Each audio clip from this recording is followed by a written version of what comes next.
What's going on? Why not? Just to give people an introduction, man. Like, I've known you most of my dance career, most of my breaking career. Maybe a few years into my breaking career, and ex Rocksteady member, right? That's initially how I met you. And you, along with a few others, right? I would, like to volunteer myself into that category, into this category too, are some of the people that push the envelope to dancing while breaking. And before we came into the picture, this was not very popular in our scene. It was like you just break and you just top rock, and we keep it in the bubble that we were, that it was like confined in. You know what I'm saying?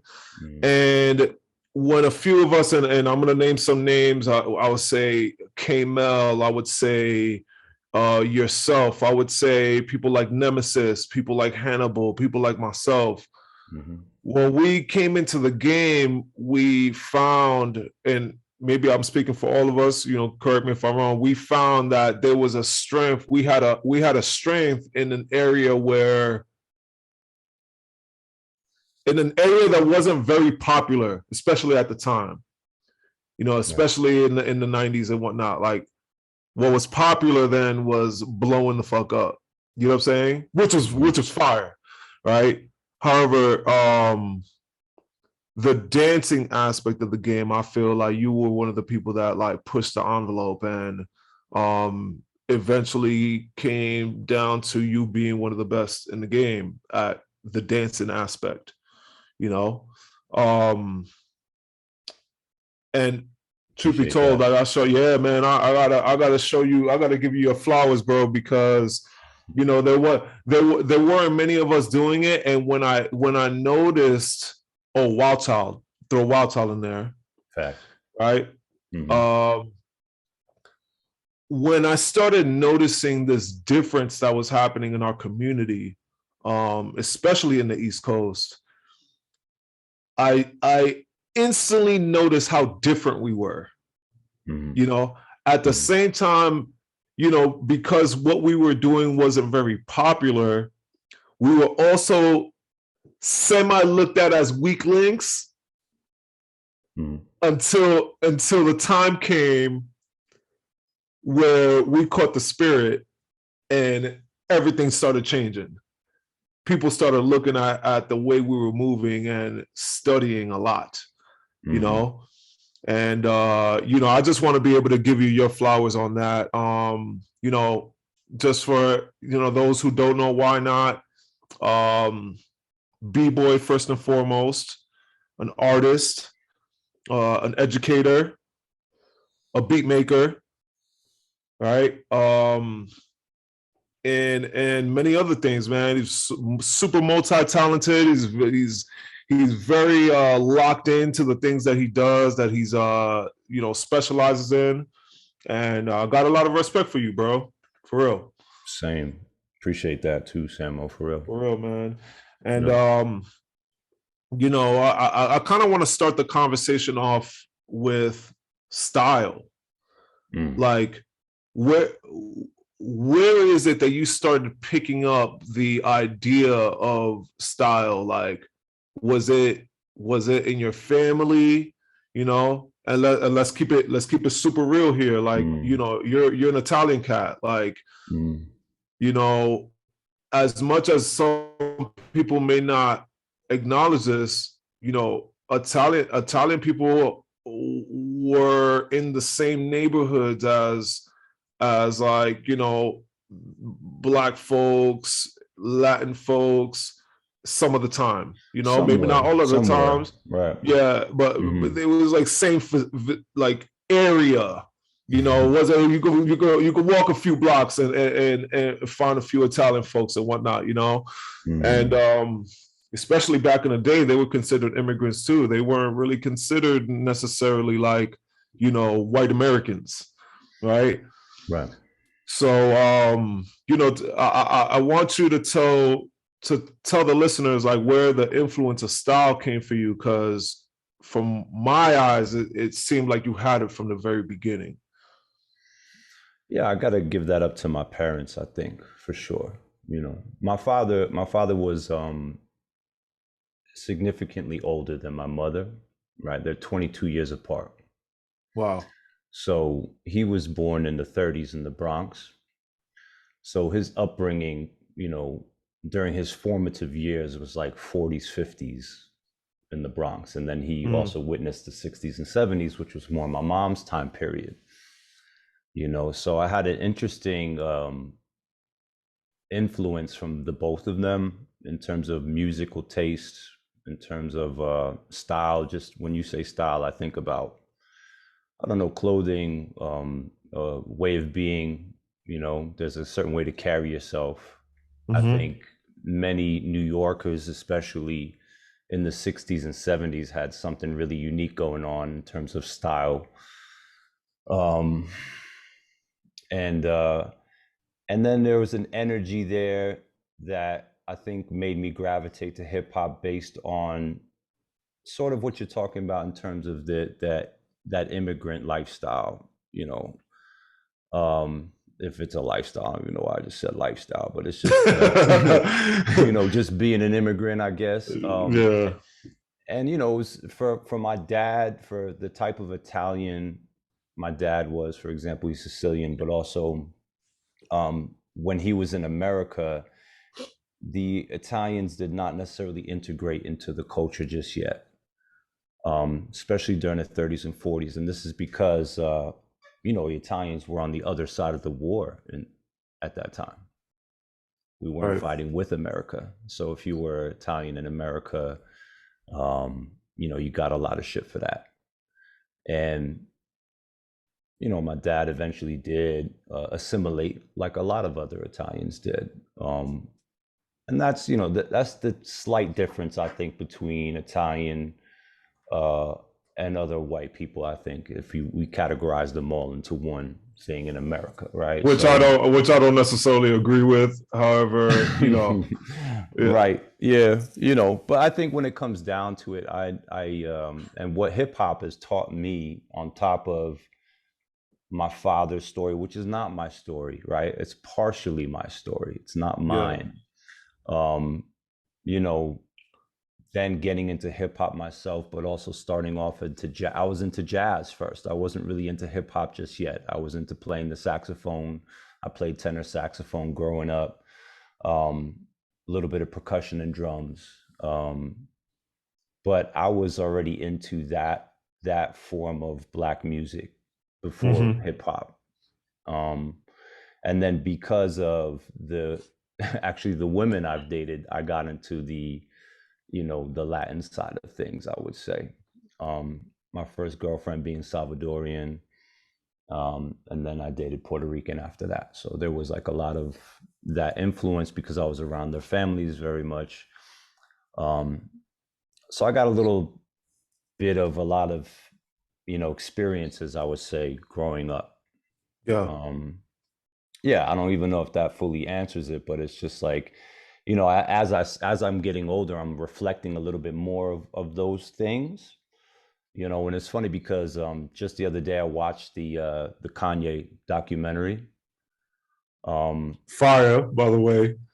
yeah, yeah, it was a lot of great insight in terms of like what Kanye was kind of dealing with, being different. I would say he had a different Mm-hmm. kind of upbringing, right? Um, but it made me think of the '90s. It made me Mm. think of the time era, not just the geographical location of New York, New Jersey, Philly, that time period. it just I reflected back on that from watching that documentary, because it's a lot of old footage from, just what it looked like maybe in Chicago in the 90s. And if anybody knows who's been in New York in the 90s, it was not the way it looks now. It's completely different. No way. No you know way. hmm and from what my father used to tell me, it was also way different back then, and he described things as being much more segregated. So I wish he was alive for me to get a little more information on what that meant, because like you were saying, Italians grew up around, different people as well. But, there was also a time where that was There was not no the case. intermixing. Yeah, there was no Right. intermixing. Yeah. And something that kind of brings me to um that reflects that is the movie Warriors. Yeah. Yeah. Yeah. Yeah. And A Bronx Tale. Yeah. A Bronx Yeah. Tale is also a good one, and it talks Yeah. about a relationship between an Italian, and a black woman. And I think a lot too that was Robert De Niro's kind of story, because he has dated and married a black woman as well. So Yep. Yep. he 100%. speaks about his experience, I think, through that film. Yeah. Yeah. hmm Um yeah, I mentioned that because there's a stigma that most white people do not have style, Yeah. right? And to a degree, it's true, right? To a degree, if we want to get real stereotypical, right? Mm. Um, however, I feel that a lot of our a lot of our background and our upbringing and our surroundings is more what reflects on whether we have style or not, rather than the race, if that makes sense. It plays a Like, larger role, yeah, for sure. yeah, hmm because I knew, I mean, even this is before I even met you. I All right, the school that I went to, Brentwood High School, was a very diverse school. People think of Long Island, New York, and they think, oh, this is, you grew like all white people and rich and all that stuff. And Mm. the particular neighborhood that I grew up in was very diverse, more so blacks and Latinos than there were whites. However, it was like there was like no majority. It was like almost even down the playing field. Mm. There weren't many Asians in my school. There were some, but not many. However, when it came to whites, blacks, and Latinos, like it was kind of like even, right? And I remember growing up with certain white kids who had a lot of style, hmm and I remember later in life, remember thinking to myself like, yeah, that had a lot to do with their circle of friends and who they chose to spend their time with and who they chose to be influenced by and hmm whatever and whatnot and stuff. So I know that you are originally from Jersey, right? hmm And you spent a lot of time in Philly. Yeah. What type of impact did that have for you?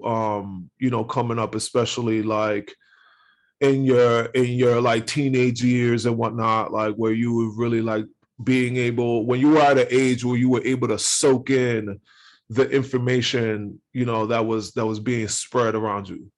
Yeah, Philly was a huge learning experience for me, um, especially artistically, musically for one. That's a big city with the history of music, especially through jazz and, Gamble and Huff Records and the Sound of Philadelphia, all that stuff. Like I learned a lot about music being there. That's where I really, I think I trained my ear in that city. So, when I started to get out battling and stuff like that, like my catalog of knowing records was pretty Mm, far, so like there wasn't a record that I haven't heard necessarily, right. you know. and I listened to that on the regular at home. So it was just like something I would normally do. And I had a lot of 45 records. I would collect a lot of stuff. That was like a thing out there in Philly. Like that was a like DJing in Philly is a major thing. Like there's Yeah. some really dope um pioneers of that movement, but then also just in general, like just like regular cats that people probably don't know are like really on another level with collecting and getting into like who's playing on what records, what was the name of this band, like all that super details, stuff. Yeah. um so I mean that that I'm glad I grew up the way I grew up and where I grew up, like in Jersey, was dope. Like I think it gave me a great foundation. um and then I didn't live in New York, but I was back and forth to New York a lot. I actually worked in Brooklyn for a while. um and I was in and out of the Bronx. Obviously, that's where I met, Legs and everybody, over at Hunts Point. Um, but Philly, I spent the most time. Philly, I spent the most time, and that was like, I was back and forth a bit from the age of 16, but I officially moved there when I was 19. Mm. And then I spent, yeah, up until I was about 25, 26 there. So Wow. Yeah. yeah, Yeah. I definitely think that that's like, at least for me, that was the time where I soaked up a lot of information, especially in my 20s. You yeah. know, um, yeah, very very prominent time in a young man's years. You know what I'm saying? Yeah, the formative years. That's why I say that, like I mean, there's a certain level of like foundation that you build through your teenage years, that Hmm. kind of I think that that plays a larger role on your personality, you know, your morals and stuff like that. And then when you pass that kind of level, your next level is now you're getting into a young adult and you're trying to figure out, all these things that you were into as a kid start to kind of show up, and they're like, this might become a career, or this is something that you want to do with your life and all that kind of Yep. thing. So, you know, yeah, the 20s are important. I think they're super key to development of what your future is going to be. This is also the reason why I'm into, you know, uh, education on a college level, because I believe that these years, 18 to 22, is a big deal, and I think you should take it very seriously. And I kind of wish that I did even more back then, even though I was full on like into my craft, like I was heavy into it, but I just didn't. I think there was other steps that I could have taken that could have even led me into a better position as I was getting older. So But better position how? Like, what do you mean exactly? in terms of understanding what's possible, and then opportunity. Like my thing now as an educator is like there's so many kids who are talented. I don't want to call them kids, but young adults who are talented. Without the proper guidance, you waste a lot of time. You waste Yeah. a lot of time. And then also meaning, and I'm not talking about being in a better place financially as you get older. It's not really about that. It's just about understanding the path that you can take and knowing where you can go with some of this stuff, and then given small opportunities to encourage you to keep going, because there was a lot of stopping going on. There was a lot of doubt. There was a lot of this and that happening at the time where you were really in a prime moment to start soaking up information, you But know? don't you think that that's something that happens like naturally, even like no matter what type of guidance that you have in your life? I feel, every I'm just going to speak for men. I'm sure women go through it. Mhm. However, every young man goes through that through those phases of self doubt and pause, and what I'm saying, kind of like lollygagging, kind of like Mhm. spending time doing bullshit, things that we shouldn't have been doing, or a waste of our time, or whatever the case. Mhm. But I think those moments play a big part in our like self exploration. Like Yeah. they play a big part in like us us in our fuckery, and then later on reflecting and understanding like, oh, okay, these things that actually never don't really serve me. They didn't. I thought they served me at a certain point in my life, and I'm realizing now, based off of my experiences and thinking back, I'm realizing now that these things no longer serve me. Therefore, I could grow from here. You Yeah. know, Yeah. I yeah. think if you have somebody who is sort of mentoring you, especially during that time, you can cut some of that fat. Nah, for sure. I agree with that 100%. Yeah. 100%. And yeah, thinking back, I thinking back now, I feel that there were a lot of people that mentored me, and I didn't even realize that they were actually mentoring me at the time. Mm-hmm. You know what I'm saying? Mm-hmm. Like, at the time, I was just so caught up in what the fuck I was doing and my shit and me running and doing all these things. And I missed a lot, bro. A lot of shit went over my head, you know? Right. And yeah, I think the idea of mentorship it's very vast.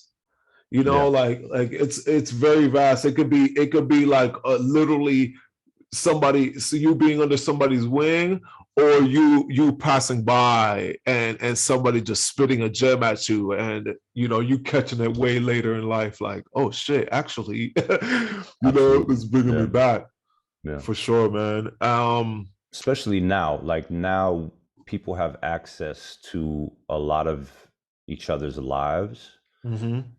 Um, and not to be creepy in any way, but there's eyes on you almost all the time, Oh yeah, you know? especially if the camera's always on, Right. Yeah. especially as yeah, 100%. So that makes me think a little bit more like, for one, you can reach from afar, like you're saying, like you can actually mentor somebody without even knowing who they are. They're just watching you do your thing, and they're like, okay, okay, I see what he's doing. That's what's up. I'm gonna Yep. follow a similar pathway, or this is a mold, I guess, or something that I can kind of like shape myself into. But um, I think it's good to be aware of that. It's just different. I'm just getting older.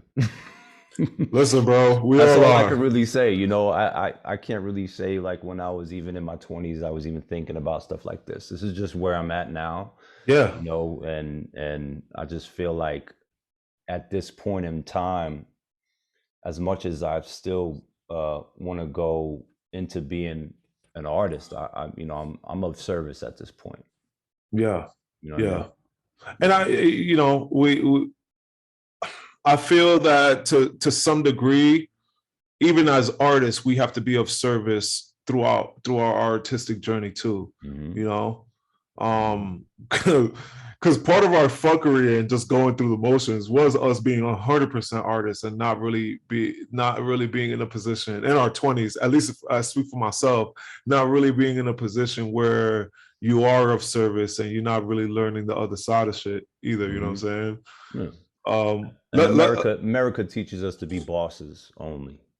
You know what I mean? So like we're not thinking of putting a hand out or doing anything like that most of the time. It's all about, get to the bag, be a boss, et cetera, et cetera. Like this is the mentality that I'd say the majority of America pushes, especially those who are independent artists, because you're coming from a situation where you probably don't have a lot of money, you don't have a lot of success, or you don't see a lot of success around you. So you're it's a braggadocious thing to make it. You know what I mean? So it's like, yeah, yeah. And I think I mean, I wouldn't even say America teaches this. Well, I mean, obviously we're part of, this is part of American culture, mm, but um our culture, hip hop culture teaches us to, be solo dolo, like mm, be very weary of who you share your information with. Like collaboration is very like don't trust nobody kind of vibes. For sure. And there's definitely people that slipped through the cracks and did have a clique around them and stuff like that. I mean, we both come from crews and whatnot. However, we Mm-hmm. also know that crews can always be dependable. You know what I'm Mm-hmm. saying? Mm-hmm. It's like we're a collective of artists on our own mission, and we just come together periodically. Right. You know. Yeah. Um, Yeah. I want to talk about more of your education side. Like what led you to wanted to get into the education. And just to clear it up for people, in terms of education, like you teach at a university, Yeah. and that's far different from the typical education that we are involved in. Like normally, when we're teaching classes, like teaching dance classes or whatever. I Mm-hmm. correct me if I'm wrong. I feel like you've also tapped into teaching like the theories behind our culture as well, hip hop culture. Talk a little bit about that. Yeah. I think the thing that higher education has to offer in terms of if hip hop is going to be integrated, and I say if because it has not fully done that just yet. Um, I think it will happen. I You mean think in in the education uh system? Okay, all right. yeah, and I've gotten pretty far in that realm, and I also push back at the same time because I don't know if it really belongs there. Mm, So there's a lot of inner conflict I say I have with the whole thing, um, especially with the dance stuff. And I say with dance because like my approach to hip hop has never just been dance. right, right. Dance is just you just do it. Like I don't Yeah, know, you know what I it mean? Like did. I mean, yeah, correct me if I'm wrong, and I think I share the same thing. It was music first. for sure, yeah. Yeah, Music, the visual art, the dance, this whole four element presentable structure that we have. There's a relevancy between all those elements that also breeds a different way of thinking, makes different looking visuals in terms of mm, art, leads you on a different pathway. I think if those who study graffiti really, really get into that like full blown, because like that movement paralleling breaking and DJing and the music has really been involved in some other stuff in terms of design, and it just branches off into other things, and there's a lot of deep meanings within that as well. And I touch upon a lot of that in my classes, and I try to for one share my own experience. I don't try to tell too much of a history that I didn't experience. right, right. you know that's not mine for me to tell. um so I'm also very you know wary about how I'm showing up in this space as an educator. What does that mean? I can turn people on to things, but I'm not here to tell you what's what. I can only share with you my experience. And you have to do your research on your own as well, right? um, which is also like, to me, if you're a part of any craft, you have to do that. Right, right. No one's And so gonna give yeah, you everything and be like, there you go, now you this is know. hip hop. And now go ahead and do your thing. It's like, no, it's not that simple. Yeah, You have to have an individual experience. You have to build your own voice. You have to cross reference, because there's more than one story. It's nuance. It's not just one pretty package that we can just be like, there it is, there's hip yeah, hop.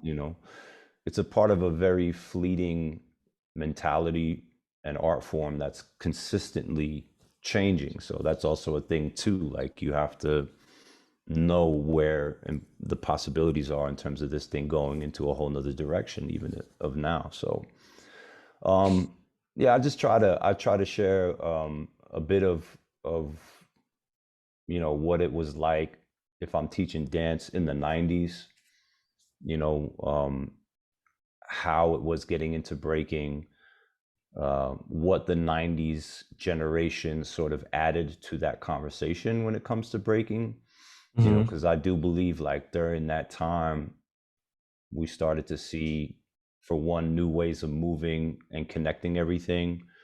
Um, there was more of a built awareness around how to do the dance as a whole, and almost like in a weird way a codifying of like, this is what this is, this is what this is, this is what this is.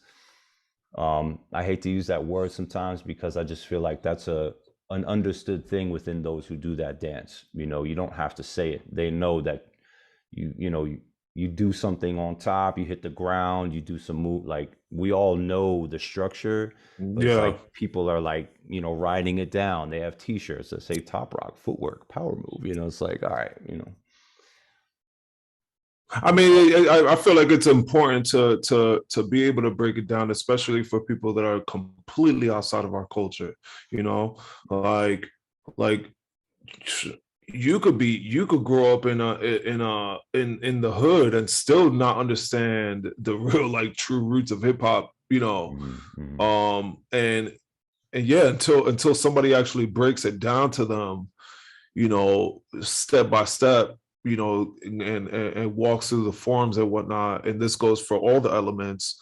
A lot of people will be off and not understand what is what, and they're just used to existing in it and not really knowing like, what how much depth this actually goes, mhm, because it's mhm, like just like you were saying earlier about the graph, it's like every genre or every element has their own world, correct. and I think that's like one of the coolest things that from the elements is that it expanded so far to a point where you could know about one of the elements and not even connect all four. Right. You know what I'm saying? Like you could just know about one element and be so deep in that or so far away from the actual core where it started and existed. Mhm. That yeah, you're just completely just in one, That's a lot of what we fully. see now, right? Like, there's, especially within breaking, I mean, there's a ton of great, b-boys and b-girls, but I wouldn't necessarily call them hip hop. Um, it's hard to say, No, it's real though. It's real because hmm it's very one sided. Yeah. It's very one-sided, and a lot of that comes back to the idea of like not even really truly understanding the environment that hip-hop even came from, you know especially like for my peoples like overseas and people that don't like never really immerse themselves in the community, in everything outside of what a jam would provide, anything outside of what a workshop will provide and whatnot. Like there's environment, there's situations that like were very much things that you can only experience in these environments. You know what I'm saying? Like, and some of them good, some of them not. However, if you're not from these environments, it's like there's like gestures in the music. There's gestures. Well, there's language in the music. There's gestures in the dance that really came from these environments that people are just mimicking because it's just like, oh, it's just what I learned in this workshop or what I learned in this, watching this Mhm. dancer, but not really realizing like, yo, this actually comes from somewhere. Yeah. you know like this actually was a thing that happened in these neighborhoods, and if you've never seen it or experienced it, then what are you doing mimicking And it? I have a feeling if they really knew, they wouldn't want to do it anymore. you know you you know. know, or Yeah. if they, or they could very much so be wanting to be ingrained in it and reap the bad repercussions that come from being in that environment, you know, and Yeah. not even being awake enough to like know, like, yo, these are not the areas you really want to be hanging out in. You know what I'm saying? Where Mhm. these things actually exist, you know. Mhm. Yeah. um yeah, that's interesting. Oh, That's you the hard part about, like, things like hip hop being in the university like that, you know. I think my one of my purposes of being a part of an institution was to talk about how you have something like hip hop, for example, that's, created here in the states, in the United States, and like you only offer things like ballet and modern as a major, as you put it on a pedestal, as if, you know things like hip hop, for example, cannot even be in the same conversation. It's those type of things that I think it's worth fighting for. Yep. But then at the same time, it's kind of like maybe they don't need to be compared at all, Well, you I know. mean, yeah, I don't. I also agree that they don't need to be compared. Mhm. However, they are at the same exact level of importance, Totally. I think, yeah, especially now due to the relevance of hip hop. It 100%. I exists in mean, every home. It it's exists the in every home, it's the biggest and art movement the world, I think, has have seen in a long time. Yeah. 100%. And Mhm. you know, just to bring up, like, you know, the ballet and things like that, the modern and classical, it's like those aren't lifestyles. They are art forms. Mhm. But you don't live a ballet lifestyle. You Mhm. know, they're a lot less infectious than what something like hip hop actually was like for the world. You know what I'm saying? Yeah. Very limited way of for lack of better terms, like very limited source of energy Mhm. compared to what hip hop has done and the impact it's made and the Yeah. changes it's made and how much money hip hop has made people, you know, from every color, shape, weight, and form. You know what I'm saying? Yeah. Um, Which is all they and see, also the money aspect of it, and that it can yeah, make money and it talks to the youth and blah blah blah. Mhm. yeah, yeah. Yeah. And it's either people have taken advantage of that or they've, you know, used it for good, you Right. know. And in this case, I feel like you're using it for good because you're really putting people on to a perspective that is not really spoken about. In a way, it could be good and it could be bad. I don't know that yet. You know, Hmm. I'm being very cautious though on how I show up and where this stuff goes. You know, I think ultimately, if every major university in all 50 states, for example, that's 50 positions that local, you know, hip hop dancers should be teaching at those universities. Yep. And Yep. the past few universities that I've been involved with, I've I've mentioned to them, like, you should be bringing in the person who's been here longer than me, Hmm. even though I'm here for a short period of time and I'm not planning on staying here. You should be the next person in, needs to be the person who's been building with the community here, because that's important. It's Yeah. not like we idolize too many things sometimes, especially within this stuff, right? Like, for example, I just came from the Midwest, right? um for me to talk about my experience in hip hop in the Midwest is one thing, but if you get somebody like, Mike Manson, Strings, um Lil Bit, um people who come from the Midwest and do Midwest forms of dance, Hmm. should Hmm. be doing this, should be talking about it, should be teaching. This is this region's. movement. That makes sense to me. It makes total sense. However, at the same time, do they care to be in that position? And I think that's really what it comes down to, Right. because like you cared to be in that position, you felt the need to be in that space. It's like you weren't forced into it. You weren't. It was a choice that you made. Yeah. Along with Fable, along with Moncel, Mhm. along with Kenny. It's like these are positions that they decided to take upon themselves because they had something to share and they felt that it was important, and I think there's an opportunity for many people to step into the space and contribute, and as a collective in the entire nation, it could be a tremendous movement. However, it's people wanting to be in that position. I think they do now. I think when I had started getting into the universities, that was a sure shot no. Yeah, They were like, nah, fuck that. I'm not going into the ivory tower. You know what I mean? And I dig yeah, it. I understand that.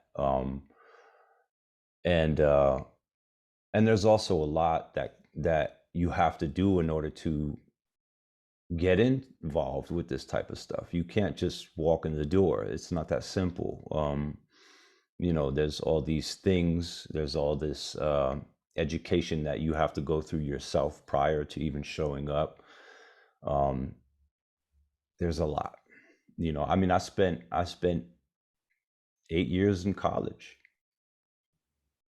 You know, goddamn. I mean, that Goddamn. alone, like who do you know would invest 8 years of their life to do something besides, the dance itself or any other craft, like outside of just that, on top of learning how to research, building pedagogy, studying other, artists and educators and doing all that. Like, it's not something that is that easy either. So there's a lot of, teaching a workshop, for example, versus teaching a 15-week course The curriculum, yeah, yeah, is different. I'm not saying that people can't do it. No doubt they can, but they have to get into what that format is and how to do it and all this and that. I mean, we didn't teach in the studios either. yeah. That was something that had to be taught. We had to see what's going on here. Like, I never taught 15 people at one time. It was just more like each one teach one. We show each other a move. We keep it moving. That's it. But to structure a class, like, that wasn't something till like late 90s. So Yeah. this is still, fairly new space for us to figure out how to bring a form like that to education and do it properly and make sure that, you know, that people really get honored, mentioned, flowers, money, etc. Because that's how it should be. I mean, how many people do you know that have not only may have created these dances, pioneered these dances, these art forms, the music and everything, and other people are out here teaching and eating off of that. That's not okay. Mm-hmm. It's not Mm-hmm. okay. Yeah. You know. I think a lot of that came down to just like lack of information and lack Sure. of lack Sure. of understanding, lack of know-how, lack of mentorship, lack of This is part of what I was talking about earlier. yeah, You yeah, know, there's yeah, there's much more to, I can't, exactly pinpoint what I think I would have needed when I was younger, but yeah, I didn't have a bank account until I was like 20, you know. No, later. I must have been like 23 until I didn't have a bank account, dude. I was yeah. cashing checks at the check cashing place and shit like that. Some checks I couldn't Yep, even cash. yep, I yep. didn't know how to balance anything in terms of money. I was out on my own at the age of 17. So it was like, and I'm thankful, from the people that I've met, people like Monsell, Raf, and all. They taught me how to do this. Mm-hmm. You Mm-hmm. know, so there's things that I feel like our dance community, for one, does not really help usher in new people into these things that they can thrive in their life a little bit later on. And it doesn't have to even be dance itself. It's through dance that you learn this experience. Yeah. You know what I mean? Yeah. No, 100%, man. Um, you mentioned some pretty important names. And the reason that I find that they're important is because they broke barriers. Yeah.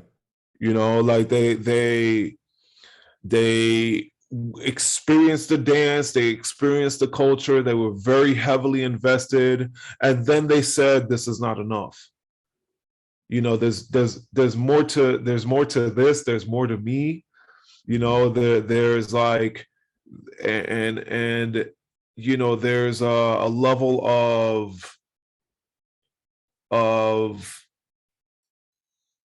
this like barricade that they had to break through in order for them to find new paths and new be able to explore like a lot deeper within themselves. I think that's one of the things that I respect not only about you, but very very very few individuals in this game, like, that were to some degree considered leaders, and they felt like they only had to lead in one space only. Right. And they didn't know how to break that barrier and say, yo, if I'm leading at this level, I wonder how I could lead at this level. Yeah. And a Mm-hmm. lot of that stuff ends up becoming very outdated, because then what happens? The people that you're leading eventually grow up, Yeah. and then they feel that they no longer need to be led. you know And you should have been learning from them at the same time. So, yeah. you know what I Yeah. mean?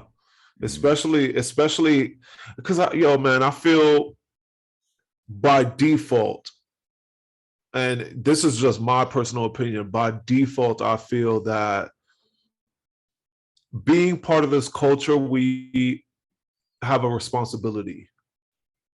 Like, by default, nobody has to tell me I have a responsibility. Nobody has to, like, have a sit down with me or anything along those lines.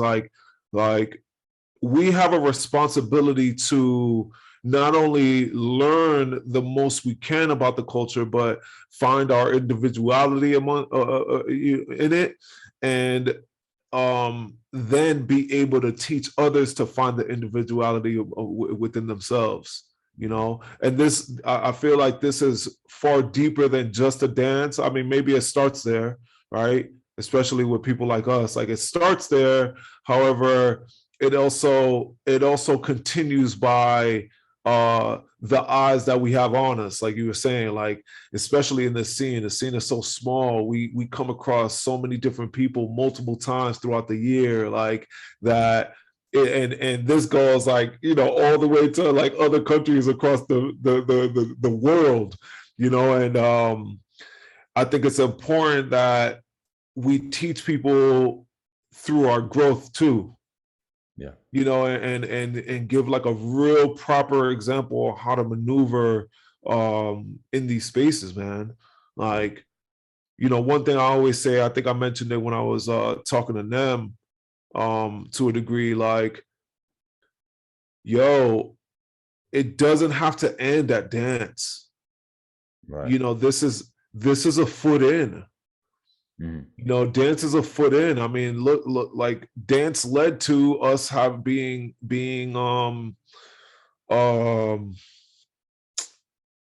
being introduced to the four elements. It's like that. You walked into one room and there was four of the rooms available. Maybe even more. Yeah. And to want to stay and grow old in that one room and one space, it's almost like, all right, but then what are you doing?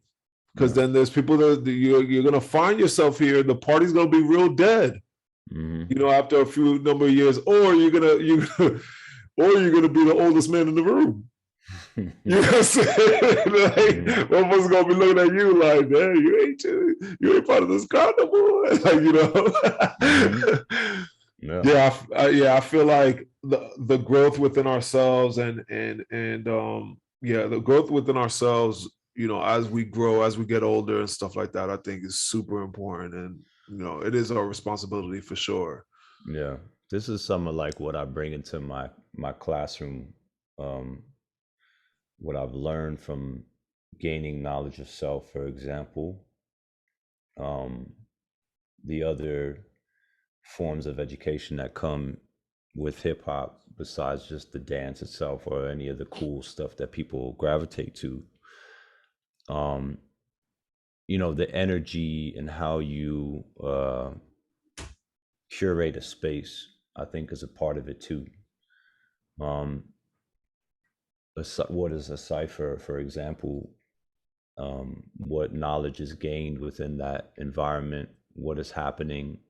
How are people looking at each other, treating each other, sharing, failing in front of each other, succeeding in front of each other? Like all these types of things are the stuff that comes with, the dance as well. So like I really try to talk about that, but then also curate my space in that way. And that's different, man. In the university, it's dependent on what kind of teacher you get, but I also think some of the forms and stuff that they're learning there doesn't have that same environment. So, I'm when I come in, it's a little bit different. I can tell my students feel a difference with how the format of the class is going. Not saying that we don't push and work, we do. There's a level of understanding though about self-care that comes with that, and some other things, man. It's dope, man. I just think that that is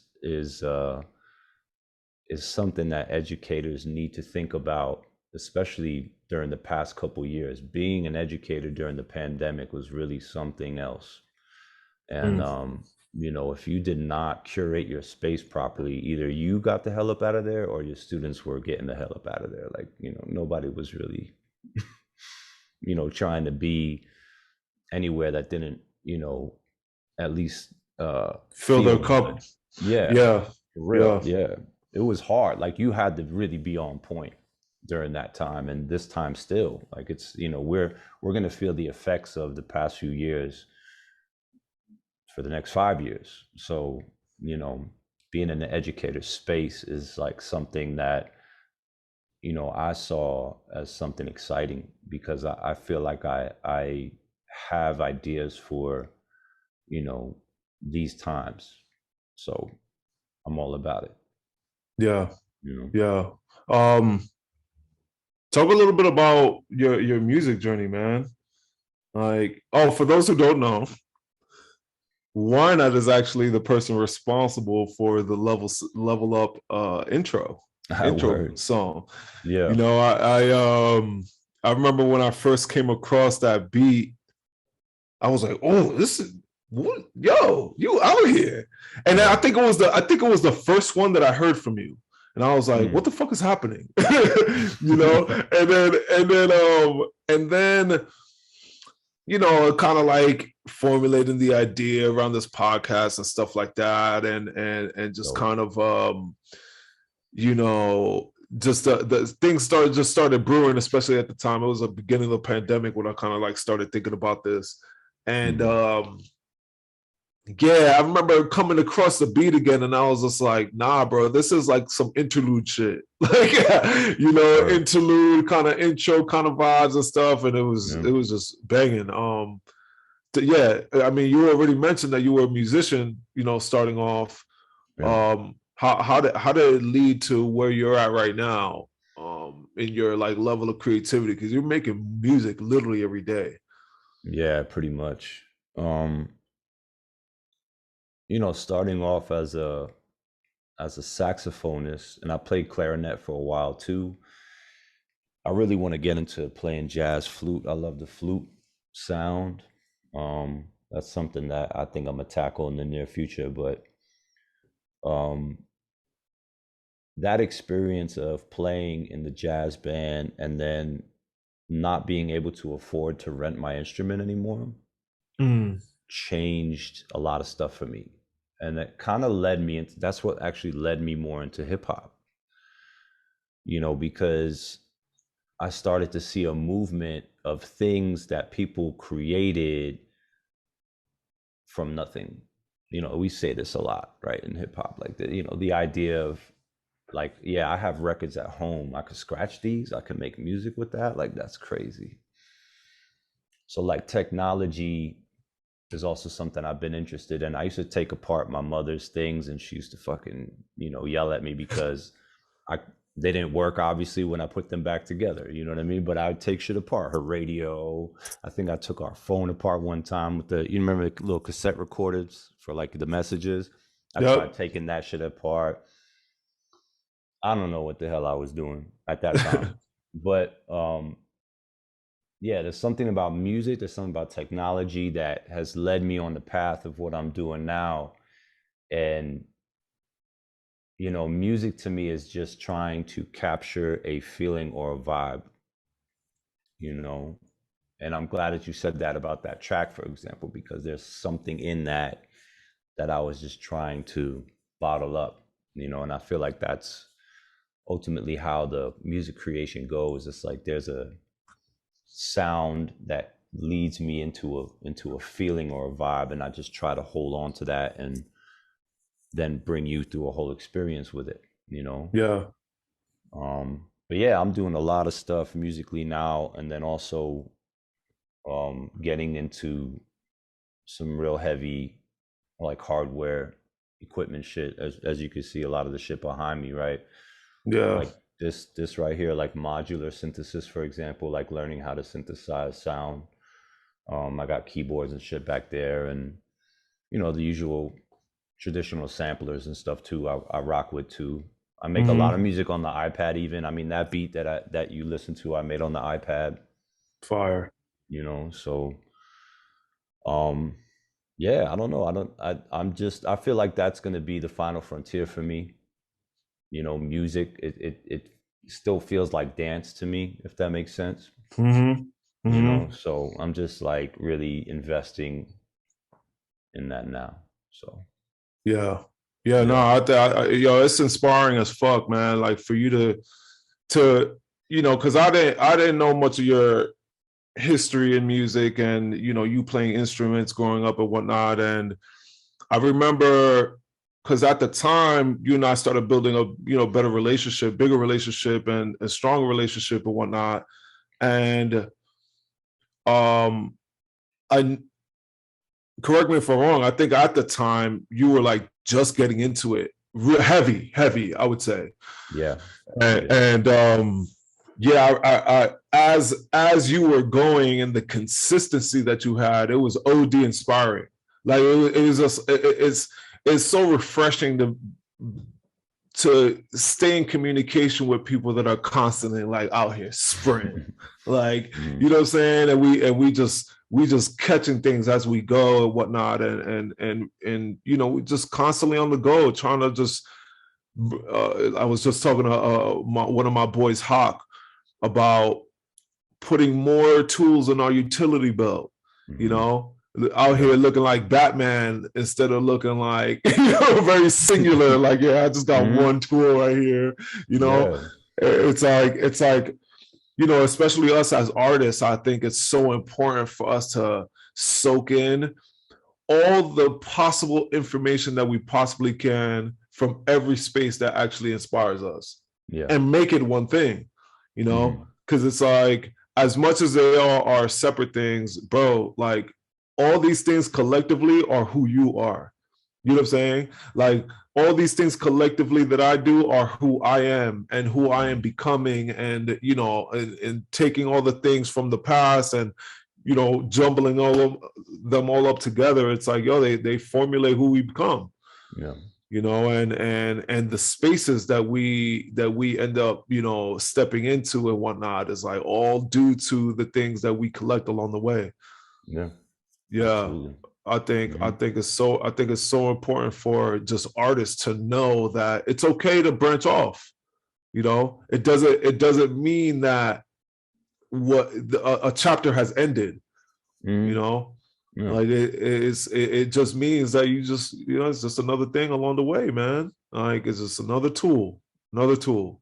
And sometimes we need new inspiration. So we got to start from the ground in order to gain that. Like if you remember what it was like when you first started getting into breaking, like that energy is like, Man. I still try to hold on to what that is. You know what I mean? But like if you get into something new, that's exciting. Yeah, man, You it's a know? level of joy that, Mm, especially if it's new. Not only that it's new, but it's new, and you're catching a vibe from it. Like hmm it's filling you in one way, shape, or form. It's like, man, there's nothing like it. There's yeah. literally nothing like it, man. And I kind of feel bad for some people that are in my life or whatnot that like are so afraid to try new things. hmm It's like, yo, y'all don't even know what y'all missing. hmm Like, y'all don't even understand what y'all missing. You Yeah. know, Yeah, it, I mean, the real dope artists are the ones that take chances like that. You know, you can't play it safe. You can't just do that's mediocre. That's like you play in the line. You have to attempt, you have to fail, you have to push whatever word you want to put there. But like if you're not doing that, it's you're not really going to know what's possible. word up, So just fucking word do up. it. or just or not even just do it, just look for something. Like Yeah. it's all look for something that brings you some type of joy, no matter what the fuck it is. Like, yo, you could be out here and you could, like doing shit with yarn and building, making sweaters, like who, Yeah. like whatever, knitting, like Dope. whatever it is. Like, oh, I think it's so worth it. It's so hmm worth it. And again, people are missing out on the joy that brings you in life. Like, Doesn't matter what it is. It really yeah, doesn't. It really like, doesn't. and truth be told, I feel a lot of society is so caught up in responsibilities and hmm and don't get me wrong, responsibilities are very much so important. However, that is not life. And most people get caught up in that being their life, and this is part of being an adult. Like, nah, we hmm still learning and growing, we still exploring, we're still finding new playgrounds to be a part of. Yeah. Yeah. Yeah, man. It's Absolutely. and you know it's again seeing other people in my circle going the route and really finding these new playgrounds. I think is super fire. Super fire. Well, Word up. Well, shit, man. What you got coming up next? man.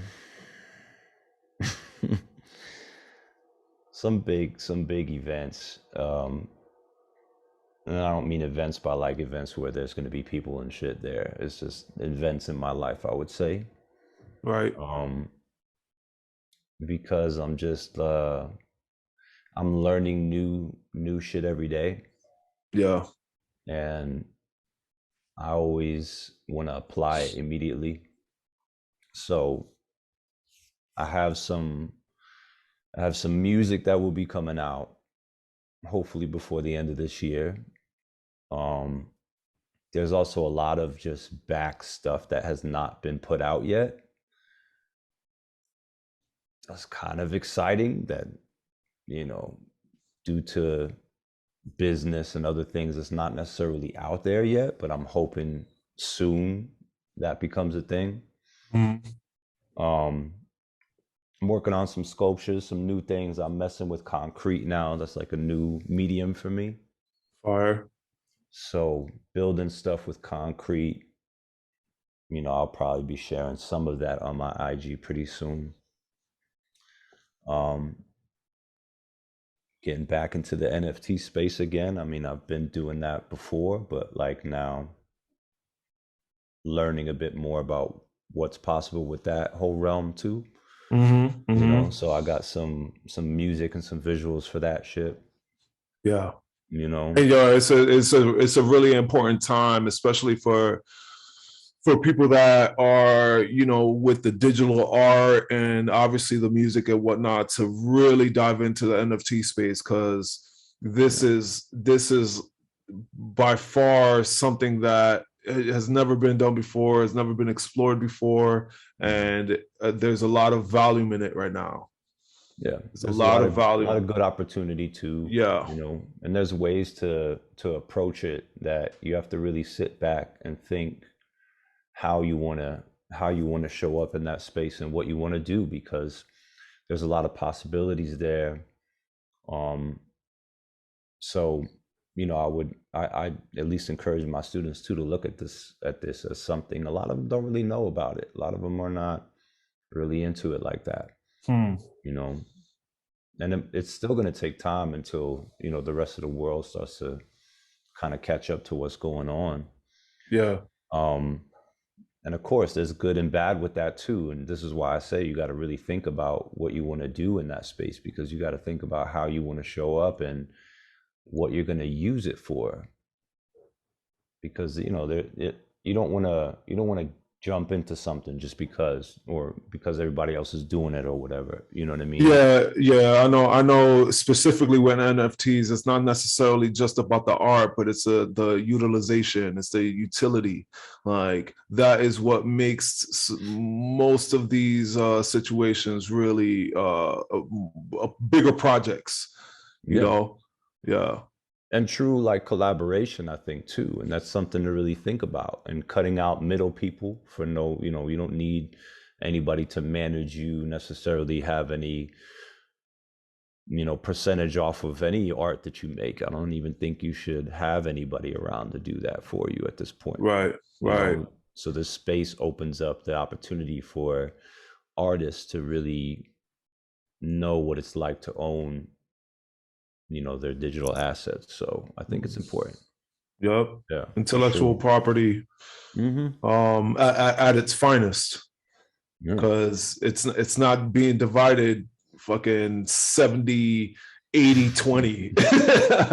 Yeah. You know what I'm saying? 70, 30, 80, 20. Like that shit is crazy. Yeah. The things that a lot of artists have experienced, and well, more so in the music culture than anything else.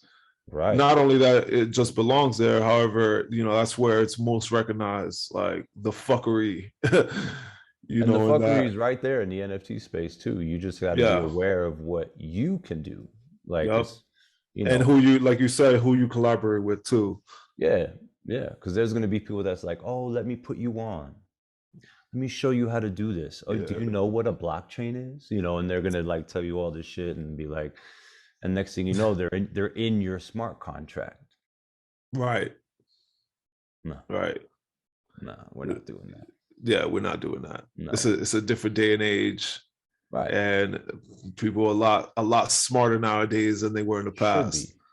be, Yeah. should Yeah. be. Yes. Yeah.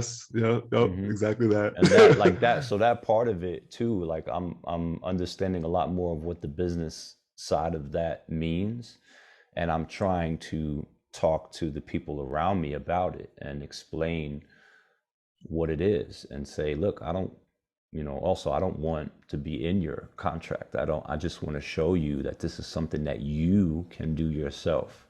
Yeah. I thrive off of the idea of independence. It's been something since I was younger. I've always, I hated supervisors. I didn't like people telling me what I had to do. You know what I'm saying? Yeah. Like, for a long time, it's been like that. And I've always had this weird thing towards authority. Never liked that. You know what I Yeah. mean? I feel you on that. I had a lot of trouble with that too, and I think it's just the system, that system ego, like having feeling like because you're in a position of authority, that you need to be telling people what to do instead Yeah. of guiding. You know what I'm saying? Mm. And yeah, I feel you on that 1,000,000% for Yeah. sure, for So, like, sure. for us to also educate ourselves prior to getting into a space where we do become bosses, Mm-hmm. right? We own everything that we make, but how are you then, you know, connecting to everything else around you when you get into that position? You know, what are you going to do with all that? You know, let's say Yeah. you make a lot of money. What are you going to do with that? Yeah. You know, how are you going to uh, uplift everyone else around you? It's not just about you getting to the bag. You know what I mean? So it's like, are we just breeding more fucking capitalists? Is that what we're doing? Mm-hmm. Or Mm-hmm. are we like actually coming into a space and creating a better situation for like everyone? You know what I mean? So Yeah. it's something to think about as you move forward. Yeah. But I we'll feel see. that. But yeah, man, thank you, bro. Thank you for rocking with me. You Of know, course. Thanks for asking me, man. Appreciate yeah, it. man. And this, you know, this won't. We want to follow up with your journey and shit. This will not be the first time. And I say this to everybody, man. Like, you know, I am the Joe Rogan of the dance art space. You know what I'm saying? Like that is like, you know, that's where, to be honest with you, that's where a lot of my inspiration to start a podcast came. You know, and Mm, you know, being able to bring artists back and following up with them on their journeys and whatnot, and you know, seeing the growth, man, along the way. You know what I'm saying? We so, should all be thriving to grow and whatnot. And you know, I'm not gonna bring people on here that are at a standstill. You know what I'm saying? yeah. I want to continue bringing people on here that really could pour other people's cups that are, you know, that came after us, you know, and show that, you know, they have examples out here, whether they know it or not. This is a way Mm, for them to find out, like, that there's examples of people out here that could really, you know, shine some light on certain things that they may not have been like privy on. mm, yeah. Yeah. And Yeah. So I've known you to always be someone who's, you know, looked outside of just the breaking aspect of everything all the time. You know, you're interested in other things. I mean, that's I think that's important, man, because we've seen also in our time, um, you know, that whole idea of becoming whoever we are in terms of dance, you know, a dance superstar, blah blah blah, whatever this may be. Um, that if you put all that energy into that one aspect of your life, that there's a possibility you're going to have a hard time when you get older, right? Because dance is mm-hmm. also something that's not sustainable. Yep. So, you know, we've seen that. You know, we've seen that, and that's not a generation before us that was able to kind of see that aspect of it. You know, because this thing is not that old. Yeah. You know, so Yeah. it's like, you know, that's very interesting to come from hearing stories of people who've only been, you know, danced for maybe 4 or 5 years. They were legends, right? They were legends, but they're done. They never continued after that. And then we're getting mentored by dancers who continuously do this now up until their 50s. Right. We've never seen that shit. It's like, you know, Jay-Z, for example, dropping an album 444 at a time period where he's much older. We didn't see that, you know. So it's like all these things, hip hop is growing up at the same time. Like, you know, so there's a lot of players in the game who are now still taking it with them as they get older. So Yep. it's an And there's like a interesting lot more time. longevity. There's more longevity in it. Right. Depending Yeah. on what you do, how you take care of yourself, your choices, the decisions you make, the, you know, the things you get into outside of just putting your identity in one thing. You know what I Yep. mean? Yep. It's Big important. time. Big Mm-hmm. time. But yo, Word. I appreciate you, bro. Big time. And like I said, this will not be the last time people see you. And I hope you know, not. word up, man. And then, you know, we got some things that we're working on together and whatnot that you know we present to the people. Yes, sir. And yeah, appreciate you, bro. For real. Appreciate you too, man. Yeah, man. And till next time, we'll get the fuck out of here. Peace, my G. Peace. Oh, wait, real quick. Mm. For those of you who want to, see more of Why Not, follow him on Instagram at Why Notism, right? That's correct. YNOTISM. Mm. Yep. Yep. That Check me is, out on yeah. there. That's the only thing I use. Or you can go on my website, whynotism.com. Word up. Word Mm. up. His website's pretty fire too. All Word. right, yo. Peace. Why not? Peace. All right.